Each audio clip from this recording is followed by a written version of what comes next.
Fresh tech news 2060 అందరికీ స్వాగతం. Date వచ్చేసరికి నవంబర్ 12, 2025. టైం వచ్చేసరికి 4 PM అవుతుంది. ఇప్పుడు వరకు ఉన్న న్యూస్ అయితే ఇవి. ఫస్ట్ వచ్చేసరికి nothing phone 3A light launch చేసింది కదా రీసెంట్గా. దీన్ని ఇండియాలో టీచ్ చేస్తున్నారు, ఇండియాలో కూడా తీసుకొని వస్తున్నారు. ఎగ్జాక్ట్గా ఎప్పుడు తెస్తారు చెప్పట్లేదు కానీ కమింగ్ సూన్ అని చెప్పేసి వీళ్ళు ట్విట్టర్ పేజ్ అయితే టీచ్ చేస్తున్నారు. అండ్ ఈ phone same CMF Phone 2 Pro లాగే ఉంటుంది, కాకపోతే దీనిలో సేమ్ ప్రాసెసర్ అన్ని సేమ్ ఉంటాయి. ఏం చేంజ్ అయ్యిందంటే టెలిఫోటో లెన్స్ ఉండవు అండ్ బ్యాక్ సైడ్ లైట్స్ కూడా తీసేస్తారు. ఇప్పుడు నథింగ్ ఫోన్ 3A Pro చూసుకుంటే మీకు లైట్స్ ఉంటాయి కదా, అవన్నీ తీసేస్తారు. చిన్న డాట్ అయితే ఇచ్చారు back side. Processor MediaTek processor ఉంటుంది, 7300 Pro అయితే ఉంటుంది. అండ్ ఫోన్ మోస్ట్లీ 1 month లోపు ఇండియాలో మనం ఎక్స్పెక్ట్ చేయొచ్చు. ప్రైస్ ఎక్స్పెక్టెడ్ వచ్చేసరికి 15 నుంచి 20 వేల మధ్యలో తీసుకొని రావచ్చు. అండ్ CMF కూడా టీచ్ చేస్తున్నారు. ట్విట్టర్ పేజ్కి వెళ్ళి చూస్తే డాట్స్ ని టీచ్ చేస్తూ ఉంది, 3 dots 6 dots టీచ్ చేస్తూ ఉంది. ఇది మార్క్స్ కోడ్ని మనం అమలు కన్వర్ట్ చేసాం అనుకోండి ఇంగ్లీష్ లోకి, వెయిట్ అండ్ సీ అని మీనింగ్ అయితే వస్తుంది. అంటే CMF కూడా ఏదో ప్రొడక్ట్ తీసుకురాబోతుంది. CMF హెడ్ ఫోన్స్ రీసెంట్ గా గ్లోబల్ గా లాంచ్ చేశారు, వాటిని ఏమైనా ఇండియా తీసుకొస్తారని చూడాలి. OnePlus 15 రేపు లాంచ్ అవుతుంది. రేపు దీని ప్రైస్ అయితే తెలుస్తుంది, ప్రైస్ ఎవ్వరికి తెలియదు. ఎగ్జాక్ట్ గా రేపు ఈవినింగ్ 7కి స్టార్ట్ అవుతుంది వీళ్ళది లాంచ్ ఈవెంట్. 8 లోపు దీని ప్రైస్ అయితే బయటకు వస్తుంది. కాకపోతే రిలయన్స్ డిజిటల్లో దీని ప్రైస్ బయటకు వచ్చినాయి స్క్రీన్ షాట్స్ కొన్ని, 7 to 999 అన్నట్లుగా కనిపిస్తుంది. నార్మల్ గా లాస్ట్ టైం OnePlus 13 చూసుకుంటే ప్రైస్ 69,999కి లాంచ్ చేశారు. చూద్దాం ఎంత ప్రైస్ లో వస్తుందో OnePlus 15. రేపు ఈవినింగ్ అది తెలిసిపోద్ది. రేపు ఈవినింగ్ దీని అన్బాక్సింగ్ వీడియో కూడా మన ఛానల్ అయితే వస్తుంది. నైట్ 8 గంటలకు అట్లా వస్తుంది. రేపు టెక్ న్యూస్ అయితే ఉండదు, ఎందుకంటే దీని నెంబర్గా ఎగ్జాక్ట్గా టెక్ న్యూస్ టైంకే ఉంది. సో రేపు OnePlus 15 అన్బాక్సింగ్ మన ఛానల్ మీరు చూడొచ్చు. అయితే మనకి యాపిల్కి పిచ్చి పట్టింది అనిపిస్తుంది ఒక్కసారి వీళ్ళ ఇన్నోవేషన్స్ చూస్తూ ఉంటే. ఇప్పుడు ఒకటి తీసుకొచ్చారు, స్క్రీన్ మీద కనిపిస్తుంది కదా, చూడడానికి సాక్స్ లాగా అయితే ఉంది. ఇది 2004లో కూడా ఒకసారి ప్రయోగం చేశారు. అప్పుడు ఐపాడ్స్ ఉండేవి యాపిల్కి, ఇట్లాంటి కేస్ అనమాట. ఇది వీళ్ళ దృష్టిలో చెప్పాలంటే క్యారింగ్ కేస్ పౌచ్ లాగా అనుకోండి. ఇంకా అండ్ ఇది ఎలా ఉంటుందంటే ఒక సాక్స్ లాగా అయితే ఉంది. నిట్ చేస్తారు కదా, మన అల్లడం అంటారు చూసి, అల్లుతూ ఉంటారు. సో ఆ టైప్ లో ఇది తయారు చేశారనమాట. దీనికోసం మళ్ళీ జపనీస్ బ్రాండ్ తో ఒకటి కొలాబరేషన్ అనమాట. ఇస్సే మియాకే అని చెప్పేసి జపనీస్ ఫ్యాషన్ హౌస్ తో కొలాబ్ అయ్యి మరీ తీసుకొని వచ్చారు. అండ్ ఇది 2 రకాలుగా అయితే ఉంటది, షార్ట్ అండ్ లాంగ్ అనమాట. చిన్న సైజ్ కావాలంటే మాత్రం దాని ప్రైస్ వచ్చేసరికి $150 దాకా ఉంది, దగ్గర అంటే 13,000 రూపాయలు దాకా ఉంది ఇండియన్ కరెన్సీలో కన్వర్ట్ చేస్తే. ఒకవేళ లాంగ్ అంటే మీరు ఇలా కూడా వేసుకోవచ్చు, మెల్లో కూడా వేసుకొని స్లింగ్ బ్యాగ్ లాగా వేసుకోవచ్చు అనమాట. అది ఆ మోడల్ కావాలంటే మాత్రం దీని ప్రైస్ వచ్చేసరికి దగ్గర $230 దాకా ఉంది. ఇండియన్ కరెన్సీలో కన్వర్ట్ చేస్తే 20,000 రూపాయలు. 20,000 రూపాయలు పెట్టి సాక్స్ లాగా ఉంది, అది చిన్న సాక్స్ లాగా ఉంది చూడడానికి. దాన్ని మరి ఎవరు కొంటారో, కొంటే మాత్రం వాళ్ళు మహానుభావులు అని చెప్పొచ్చు. మళ్ళీ ఇది మోడల్ నెంబర్ ప్రకారం అయితే ఉండదు. మీరు ఏ ఐఫోన్ అయినా ఉండనివ్వండి మీ దగ్గర, మీ ఐఫోన్ అయినా కాదు, మీరు ఏ ఫోన్ అయినా మీ దగ్గర ఉండనివ్వండి, దాన్ని మీరు దీనిలో క్యారీ చేసుకోవచ్చు. మళ్ళీ డౌట్స్ వస్తాయి కొంతమందికి, ఇది ఓన్లీ ఐఫోన్కే సెట్ అయిద్దా, iPhone 17 Pro Maxకేనా, 15 Pro Maxకి పనిచేస్తుందా అంటే కొనే వాళ్ళ గురించి మాట్లాడుతున్నాం. ఒకళ్ళు కొనే ఉద్దేశం ఉంటే మాత్రం మీరు iPhone 11 నుంచి ఇప్పటిదాకా ఏ ఫోన్ అయినా పెట్టండి, దానిలో స్టిక్ అవుతుంది. ఎందుకంటే అది లైక్ సాగుతూ ఉంటుంది, మీ ఫోన్ ఏదైనా కానీ ఫిట్ అవుతుంది దాంట్లో. మీకు ఎలా అనిపించింది యాపిల్ కొత్త ప్రోడక్ట్ కింద కామెంట్ సెక్షన్లో చెప్పండి. సోషల్ మీడియాలో మాత్రం దీన్ని మామూలుగా ట్రెండ్ చేయట్లా, కొన్ని మీరే చూడండి.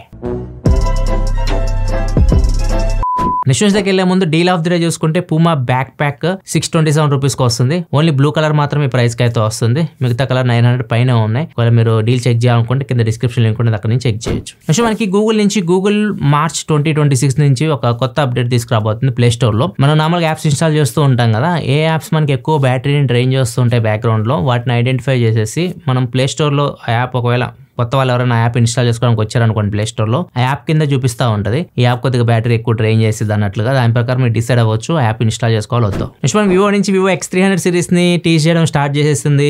డిసెంబర్ 1st week లో మోస్ట్లీ నాకు తెలిసి ఇండియాకి అయితే రావచ్చు X300 Pro. అండ్ ఈసారి టెలి లెన్స్ కూడా వీళ్ళు టీచ్ చేస్తున్న టెలి కన్వర్టర్ లెన్స్ ని, సో అది కూడా ఇండియాకి అయితే వస్తుంది. ఈ ఫోన్ మీకు out of the box Origin OS 6 తో వస్తుంది, మీడియాటెక్ Dimensity 9500 ప్రాసెసర్ తో వస్తుంది. నెక్స్ట్ వచ్చేసరికి యూనివర్సిటీ ఆఫ్ పెన్సిల్వేనియాకి చెందిన రీసెర్చర్స్ కొత్త రీసెర్చ్ చేశారు. లింక్డ్ఇన్ ఉంటుంది, లింక్డ్ఇన్ లో దగ్గర వీళ్ళు 96,000 ప్రొఫైల్స్ తీసుకున్నారు. వాళ్ళ ప్రొఫైల్ ఫొటోస్ ఉంటాయి, రకరకాల జాబులు చేస్తుంటారు కదా లింక్డ్ఇన్ లో, మంచి ప్రొఫైల్స్ అయితే ఉంటాయి. అందరి ప్రొఫైల్స్ వాళ్ళ బయోడేటా అన్ని తీసుకొని వాళ్ళు ఏఐని ట్రైన్ చేసినట్టు చెప్తున్నారు. సో ఏఐని ఎలా ట్రైన్ చేశారంటే వీళ్ళు ఇప్పుడు ఎవరైనా కొత్త కంపెనీ పెడుతున్నారు, ఎవరైనా జాబ్ లో రిక్రూట్ చేసుకోవాలనుకుంటున్నారు, సో వీళ్ళు ఫేస్ ని స్కాన్ చేస్తారు అనమాట. వచ్చిన వాళ్ళ ఫేస్ ని స్కాన్ చేసి ఈ నిజంగానే పనిచేస్తాడా లేదా మొత్తం ఆయన క్వాలిటీస్ మొత్తం ఏఐ చెప్పేసిద్దంట. అవతల వాళ్ళ ఫేస్ చూసే చెప్పేసిద్ది, లోపల వాళ్ళు ఏమనుకుంటున్నారు ఇవన్నీ అనవసరం. ఎప్పుడైనా ఇంటర్వ్యూకి వచ్చిన వాళ్ళు ఫస్ట్ ఇంటర్వ్యూ అటెండ్ అవుతున్నారు అనుకోండి, కొద్దిగా నర్వస్నెస్ ఉంటుంది ఫేస్లో, భయపడుతూ ఉంటారు. సో అది దాని మీనింగ్ వాళ్ళు అసలు పని చేయలేరు అని కాదు కదా, అలాంటివి ఐడెంటిఫై చేయడం కొద్దిగా కష్టమే. సో ఈ టూల్ తీసుకొస్తున్నారు వీళ్ళు మార్కెట్లో తొందరలోనే. అండ్ ఇంకోటి ఏంటంటే లోన్స్ ఇచ్చేటప్పుడు కూడా ఉపయోగపడుద్ది అంటే ఇది. ఎవరైనా లోన్ కోసం వచ్చారు బ్యాంకులో, అతను ఫేస్ స్కాన్ చేసేసి ఇది లోన్ తీరుస్తాడా లేదా అని చెప్పేసి ఫేస్ స్కాన్ చేసి చెప్పేసిద్దంట. ఇవి ప్రాక్టికల్గా అయితే వర్కౌట్ అవ్వవు, మరి చూడాలి ఏమవుతుందో ఇది ఫ్యూచర్లో. GTA 6 అనేది న్యూస్లో ఎప్పుడు ఉంటూనే ఉంటుంది అనమాట. GTA 6 ఫ్యాన్స్ అందరూ చాలా బాధపడుతున్నారు. మళ్ళీ పోస్ట్ పోన్ అయింది, నెక్స్ట్ November 19కి పోస్ట్ పోన్, November 19, 2026 మళ్ళీ పోస్ట్ పోన్ చేస్తారు GTA 6 లాంచ్ డేట్ని. అండ్ ఇది ఇప్పుడు పార్లమెంట్ దాకా కూడా పోయింది. ఇండియన్ పార్లమెంట్ అయితే కాదు, పోలాండ్ పార్లమెంట్లో కూడా అపోజిషన్ పార్టీకి చెందిన ఒక ఎంపీ దీని గురించి మాట్లాడారు. రాక్ స్టార్ గేమ్స్ వాళ్ళు దీన్ని పోస్ట్ పోన్ చేస్తూ వెళ్తున్నారు GTA 6ని. దీని గురించి పబ్లిక్ బయటకు వచ్చి ధర్నా చేయాలన్నట్టుగా మాట్లాడుతున్నారు. రూలింగ్ పార్టీ వాళ్ళు కూడా దీనికి సర్ది చెప్తున్నారు, ఇంకా పోస్ట్ పోన్ చేయర్లే, ఇంకా November 19 లాస్ట్ డేట్ అనుకోవచ్చు మనం, అప్పుడు వచ్చేసిద్ది అని చెప్పేసి వాళ్ళు సర్ది చెప్పుకుంటున్నారు. సో వీళ్ళు జనాలు పంపించింది పార్లమెంట్కి వాళ్ళ సమస్యల గురించి మాట్లాడడానికా లేకపోతే గేమ్ గురించి మాట్లాడడానికి అర్థం కావట్లేదు. GTA 6 పోస్ట్ పోన్ అయింది కదా, మార్చి నుంచి నవంబర్కి మళ్ళీ వెళ్ళింది కదా. ఈ గ్యాప్లో వీళ్ళకి ఎంత ఖర్చు అయితే తెలుసా? దగ్గర $60 million ఖర్చు అవుతుంది రాక్ స్టార్ గేమ్స్ వాళ్ళకి. ఆ గేమ్ని ఇంకా దాన్ని తుది మెరుగులు దిద్దడానికి దగ్గర 530 కోట్లు ఖర్చు పెడుతున్నారు. నెక్స్ట్ న్యూస్కి వెళ్ళే ముందు కామెంట్ ఆఫ్ ద డే చూసుకుంటే సుదీప్ అడుగుతున్నారు, అన్న నాకు ఫ్రెండ్ iPhone 11 15K ఇస్తాను అంటున్నాడు, తీసుకున్నా వద్దా ప్లీజ్ రిప్లై. నేను ఐఫోన్ ఎప్పుడు వాడలేదు, నా phone Realme P3 Ultra. iPhone 11 కంటే Realme P3 Ultra ప్రెజెంట్ నువ్వు యూస్ చేసే ఫోన్ చాలా చాలా చాలా చాలా బెటర్ ఫోన్. iPhone 11 ఎప్పుడు ఫోన్ తెలుసా? 2019లో లాంచ్ అయింది. నెక్స్ట్ అప్డేట్ వస్తుందో కూడా తెలుసు. 26 అయితే వచ్చింది iOS 26. నెక్స్ట్ వస్తే కూడా అప్డేట్స్. అండ్ అన్ని సంవత్సరాలు యూస్ చేసిన ఫోన్ కాబట్టి ఖచ్చితంగా బ్యాటరీ కానీ ఎవ్రీథింగ్ డిగ్రేడ్ అయిపోయి ఉంటాయి. సో నా తెలిసి అయితే మీరు 15,000 రూపాయలు పెట్టి తీసుకోవాల్సిన అవసరం అయితే లేదు. ఒకవేళ అంతగా ఐఫోన్ తీసుకోవాలి అనుకుంటే మాత్రం అట్లీస్ట్ iPhone 13 అబోవ్ చూడండి, మరి ఇంత కిందకైతే వెళ్ళకండి. నాకు తెలిసి ఇప్పుడున్న ఫోన్ వాడేది బెస్ట్ ఫోన్ P3 Ultra, దాంతో కంపేర్ చేస్తే తీసుకోమాక నా సజెషన్ అయితే అది. నెక్స్ట్ మనకి రీసెంట్గా ఆస్ట్రేలియా అండర్ 16 ఏజ్ ఉన్న వాళ్ళకి సోషల్ మీడియా యాప్స్ని బ్యాన్ చేస్తుంది కదా. ఇప్పుడు డెన్మార్క్ కూడా అదే దారిలో అయితే వెళ్ళబోతుంది. డెన్మార్క్ ఇంకా 1 year తగ్గించారు. 15 years బిలో అయితే మాత్రం సోషల్ మీడియా యాప్స్ యూస్ చేయడానికి అయితే ఉండదు. సో వీళ్ళు ఎందుకు నేను తీసుకున్నానంటే చాలా మంది పిల్లలు ఇప్పుడు పాతకాలం 1980s కానీ 90s కిడ్స్ కానీ చూస్తే వాళ్ళ బ్యాక్ చిన్నప్పుడు కొన్ని జ్ఞాపకాలు అయితే ఉంటాయి. చిన్నప్పుడు మేము ఇది చేసేవాళ్ళం, ఈ గేమ్స్ ఆడేవాళ్ళం, లేకపోతే అన్ని వాళ్ళకి కొన్ని జ్ఞాపకాలు అయితే ఉంటాయి. ఇప్పుడున్న కిడ్స్కి అవే ఉండట్లా, ఫోన్లో మునిగి తేలుతున్నారు. సో వాళ్ళకి అసలు జ్ఞాపకాలు కూడా ఏమి ఉండట్లేదు. వాటిని కంప్లీట్గా బ్యాన్ చేస్తే కొంచెం వీళ్ళు బయటకు వచ్చి ఆడడం కానీ కొద్దిగా చిన్ననాటి జ్ఞాపకాలు వాళ్ళు ఫ్యూచర్లో చెప్పుకోవడానికి ఉంటాయి అన్నట్లుగా నిర్ణయం తీసుకుంటున్నట్లు డెన్మార్క్ ప్రభుత్వం చెబుతుంది. నెక్స్ట్ మనకి మహారాష్ట్రలో అమరావతిలో ఒక పెళ్లి జరుగుతుంది. పెళ్లి అనగానే ఇంకా భారత్ ఇవన్నీ ఉంటాయి, డ్యాన్స్లు ఇవన్నీ వేస్తూ ఉంటారు కదా.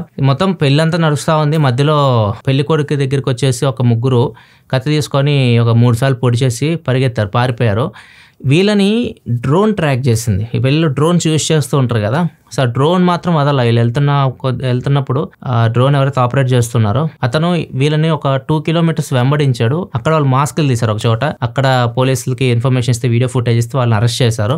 అసలు జరిగింది ఏంటంటే వీళ్ళు అసలు ఎవరో కూడా తెలియదు. పెళ్లి లోపలికి వెళ్ళారు. అక్కడ పెళ్లి జరుగుతుంటే ఆ భారత్లో డాన్స్ చేస్తుంటే వీళ్ళు కూడా వేయడం మొదలు పెట్టారు. అక్కడ కొద్దిగా గొడవ జరిగింది అనమాట పెళ్లి కొడుకు వీళ్ళకి. పెళ్లి కొడుకు రిలేటివ్స్ ఉంటారు కదా, వాళ్ళు వీళ్ళని కొట్టారు వీళ్ళ ముగ్గురిని. సో వీళ్ళు అది మనసులో పెట్టుకొని పెళ్లి కొడుకుని పొడి చేసి వెళ్ళిపోయారు. ప్రజెంట్ అయితే మాత్రం అతనికి ప్రమాదం అయితే లేదు, హాస్పిటల్లో జాయిన్ చేస్తారు. ప్రజెంట్ ప్రాణాపాయం అయితే ఏమి లేదు. నెక్స్ట్ వచ్చేసరికి మీ స్క్రీన్ మీద కనిపిస్తుంది కదా, ఈ మొత్తం యాపిల్ ప్రొడక్ట్స్ వర్త్ తెలిస్తే షాక్ అయిపోతారు మీరు. 1,40,00,000 రూపాయలు. ఇవి అబుదాబి నుంచి హైదరాబాద్కి అయితే వచ్చినాయి. ఒక 2 తీసుకొని వచ్చారు వీటిని. వీళ్ళు ఫైట్ దిగేసి బయటకి అయితే వెళ్ళట్లేదు, అరైవల్కి వెళ్ళట్లేదు, సెక్యూరిటీ చెక్ వెళ్ళట్లేదు హైదరాబాద్ లో. జస్ట్ అక్కడక్కడ తిరుగుతా ఉంటే పోలీసులకు డౌట్ వచ్చింది. డౌట్ వచ్చేసి వీళ్ళు బ్యాక్ షేక్ చేస్తే మొత్తం ఈ సామాన్ అంతా బయటకి అయితే వచ్చింది.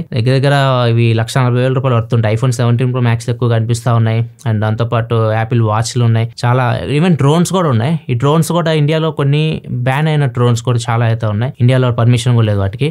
ఇట్లాంటివన్నీ పోలీసులు అయితే ప్రెజెంట్ అయితే సీజ్ చేశారు. వీళ్ళిద్దరిని అదుపులోకి తీసుకున్నారు. ఇది పడుకుంది న్యూస్ అయితే. ఎపిసోడ్ మీకు నచ్చింది అనుకుంటున్నాను. నచ్చితే లైక్ బటన్ ప్రెస్ చేయండి. రేపు OnePlus 15 అన్బాక్సింగ్ కూడా మన ఛానల్లో వస్తుంది. ఒకవేళ దాన్ని మిస్ కాకుండా మీరు చూడాలనుకుంటే మన ఛానల్ సబ్స్క్రైబ్ చేసుకొని ఫాలో అవుతుండండి. మళ్ళీ మనం ఎల్లుండి టెక్ న్యూస్లో కదా. సెలవు, బాయ్.